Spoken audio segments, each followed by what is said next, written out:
ఇట్లా 3 లైన్స్ వస్తాయి. 1 2 3 చేస్తుంటే ఇది అయిపోతుంది కదా. ఇట్లా కట్ చేయాలి. దాని తర్వాత దీంట్లో ఏమన్నా ఉంటే ఇట్లా తీసి పడాలి. అంతే సింపుల్. మళ్ళీ ఫస్ట్ ఇట్లా వేసుకోవాలి. మళ్ళీ ఇట్లా చూసుకోవాలి. చేయిలో పెట్టి ఇట్లా తీయాలి. అది ఇన్స్ట్రక్షన్ అన్నట్టు. అవి ఇన్స్ట్రక్షన్సా? ఓకే. నేను చెల్లడం చూపిస్తా. నేను రియల్గా ఎట్లా చేస్తాను.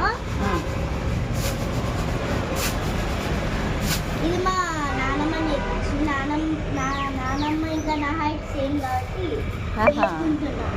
అంటే హైట్ సేమ్ ఉంటే నేర్చుకుంటారా? ఓ